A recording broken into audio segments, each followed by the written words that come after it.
OK, let's bring into the studio Liberal Senator for South Australia, Alex Antic. Good to speak to you in the flesh, Alex. Yeah, absolutely, Chris. First up, do you agree that Jacinta Nampijinpa-Price is the front runner, is the person the coalition needs running the No campaign? Well, it won't surprise you, Chris. I don't seek to tell Peter how to do his job, of course. But as it stands on a character reference basis, I can't speak more highly of Jacinta than you have. I mean, really, she is an absolutely outstanding candidate.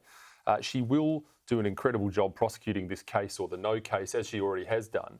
And, you know, it's a bit like a football analogy. Sometimes you've got to get your best player on the ground, and I think she can win this case for us. But there are Liberal backbenchers like yourself and many colleagues who know there's a Liberal spot vacant in Shadow Cabinet. They would like that spot. Do you think it would create a lot of dissension in the ranks? Look, I think she's very highly regarded. I think people understand, as you said in your intro, the importance of winning this debate, and I think people would understand that. Look, politics is a game of ego and ambition.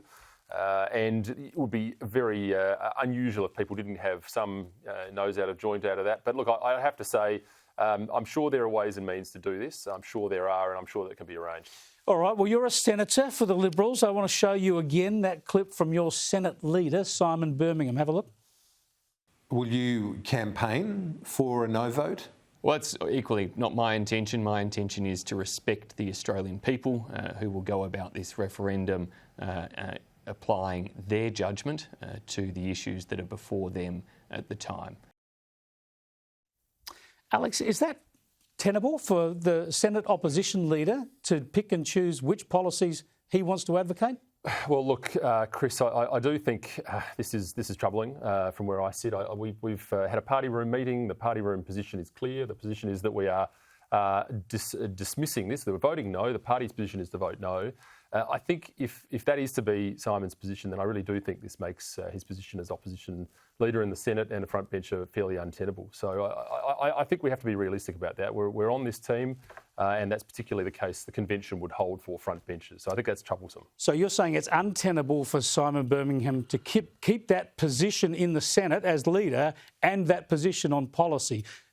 Does he have time to fix it? Can he say, I will get out there and speak the no case, that's my job? I think he absolutely can. I don't see from that there's any particular ambition to do so. So I am troubled by that. We've got to push this case. It's critical to our next 2 years. I think we're going to win it. I think that no case is going to be successful, but we need all hands on deck. Should Peter Dutton sack Simon Birmingham from that position? I don't want to get into what Peter should do. This is really a matter for Simon. But you're clearly saying that position, as articulated this afternoon to Kieran Gilbert, is untenable for the Senate leader. I believe it is.